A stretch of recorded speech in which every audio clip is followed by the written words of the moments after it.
विद्यार्थ्यांनो, उद्या आपला भूगोलचा पेपर आहे आणि भूगोलच्या पेपरमध्ये 4 गुणांचे प्रश्न जे आहेत, प्रत्येकी 4 गुणांचे प्रश्न 3 पैकी 2 लिहायचे असतात, म्हणजे एकूण 8 मार्क असतात त्यासाठी. आणि ते 8 मार्क आपल्याला खूप महत्वाचे आहेत. तसे मी 15 महत्वाचे प्रश्न आणले. तुम्ही हे जर 15च्या 15 प्रश्न केले तर यातलेच प्रश्न परीक्षेला येऊ शकतात. आपण मागच्या पेपरमध्ये बघितलेलं आहे की खूप सारे प्रश्न रिपीट होत आहेत, जे आधीच परीक्षेला आलेले आहेत तेच प्रश्न येत आहेत. त्यामुळे आपण असे प्रश्न शोधलेले आहेत की जे आधी परीक्षेला आलेले आहेत, रिपीट झालेले आहेत आणि हे महत्वाचे. यांचा तुम्ही जरूर अभ्यास करा, इतरही अभ्यास करा, पण यांचाही तुम्ही जरूर अभ्यास करा. आणि चॅनलवर जर नवीन असाल, आपला टार्गेट आहे 1000 सबस्क्रायबरचा. खूप कमी सबस्क्रायबर्स बाकी आहेत 1000 होण्यासाठी.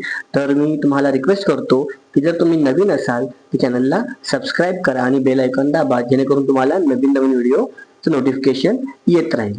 सुरू करूया आपला व्हिडिओ. बघा, प्रत्येकी 4 गुणांचे प्रश्न मात्रा द्यायला राहिली होती. पहिला प्रश्न आहे, क्षेत्रभेट म्हणजे काय?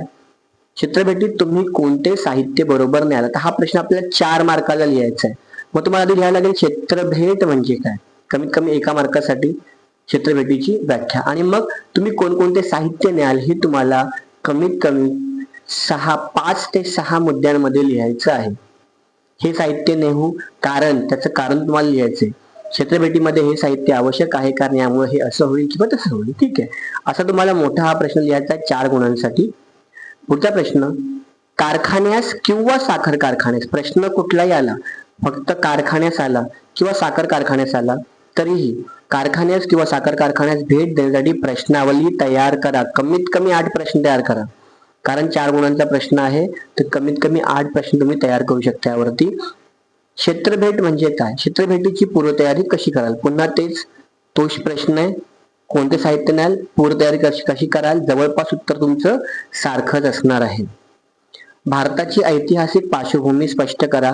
8 मुद्दे तुम्हाला कमीत कमी लिहायचे. मोठे मोठे असेल तर तुम्ही 6 मुद्दे लिहा, बारीक बारीक असेल तर 8 मुद्दे लिहा. स्वातंत्र्योत्तर काळात भारत आणि ब्राझील या देशांना कोणत्या समस्यांना तोंड द्यावे लागले? आता तुम्ही याला डिवाइड करू शकता प्रश्नाला, की भारताला ज्या समस्यांना तोंड द्यावे लागले त्या समस्या आणि मग ब्राझीलच्या समस्या, असं तुम्ही 2-2 गुणांसाठी लिहू शकता. भारताला भेडसावणाऱ्या समस्या आणि ब्राझीलला भेडसावलेल्या समस्या. ठीक आहे. त्यानंतर भारताच्या मैदानी प्रदेशाची वैशिष्ट्ये कोणती? भारताचा मैदानी प्रदेश हा खूप विस्तीर्ण आहे, तर त्याची वैशिष्ट्ये तुम्हाला लिहायची. एक तर मुद्द्यांच्या आधारे लिहा. मुद्द्यांच्या आधारे तुम्ही काय करू शकता की मेन मुद्दा आणि त्याचं डिस्क्रिप्शन किंवा त्याचं एक्सप्लेनेशन, असं तुम्ही 4 मोठे मोठे मुद्दे लिहू शकता.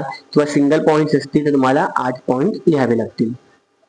त्यानंतर अमेझॉनच्या जलप्रणालीची वैशिष्ट्ये स्पष्ट करा. हा पण महत्वाचा प्रश्न आहे आणि हा तुम्हाला मोठा लिहायचा आहे. ब्राझील व भारतातील वनांचा ऱ्हास होण्याची कारणे कोणती? आता ब्राझील मधली कारण जर वेगळी असतील आणि भारतातील वेगळी असतील, तुम्ही ती वेगवेगळी लिहा किंवा मग तुम्ही सलग एकत्र उत्तर लिहू शकता. ब्राझील मधील वन्यजीवनाची विविधता स्पष्ट करा. तुम्हाला 8 पॉइंट लिहायचे. भारत व ब्राझील या देशातील नागरीकरणाबाबत तुलनात्मक आढावा घ्या. हा प्रश्न 2 वेळा परीक्षेत आलेला आहे आणि हा तुम्हाला सविस्तर लिहायचा आहे. तुलनात्मक म्हणताना भारत आणि ब्राझील अशी तुलना आपल्याला तिथे करायची आहे. पुढचा प्रश्न बघा, भारत व ब्राझील या देशात चालणाऱ्या मासेमारी व्यवसायातील साम्य व फरक लिहा. मग तुम्हाला साम्य 2 मार्काला लिहायचे. समानता काय काय आहेत भारत आणि ब्राझील मध्ये, मासेमारी बद्दल काय काय समानता आहे ते तुम्हाला आधी लिहायचे. नंतर तुम्हाला फरक लिहायचे. कोणते फरक आहेत, भारतामध्ये कोणती मासेमारी चालते, ब्राझीलमध्ये कुठली चालते, काय फरक आहेत, हे फरक तुम्हाला लिहायचे, म्हणजे प्रत्येकी 2-2 गुणांनी.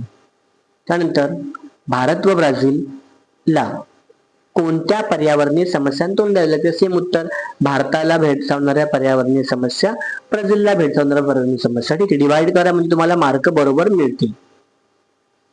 13वा प्रश्न बघा, ब्राझीलच्या हवामानावर परिणाम करणारे घटक कोणते? तर सेम भारताच्या हवामानावर परिणाम करणारे घटक पण तुमच्या पुस्तकात असतील.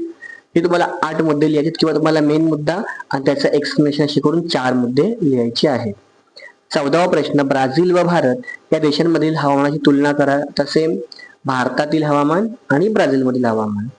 ठीक आहे, 2-2 गुणांना लिहा. आणि शेवटचा प्रश्न बघा, भारताचे प्रमुख 5 प्राकृतिक विभाग कोणते? 2 गुणांसाठी. आणि द्वीप समूहाविषयी माहिती लिहा. भारतीय द्वीप समूह जे आहे लक्षात ठेवा, भारतीय द्वीप समूहाविषयी माहिती लिहा 2 गुणांसाठी. हा प्रश्न डिवाइड आहे. तर मिनिमम हे 15 प्रश्न तुम्ही करा, प्रत्येकी 4 गुण आणि एकूण 8 गुणांसाठी 3 देतील, 3 पैकी 2 आपल्याला लिहायचे आहेत. पुढचा व्हिडिओ थोड्याच वेळात येईल, त्यामध्ये आपण टिपा लिहा घेऊया. तोपर्यंत धन्यवाद.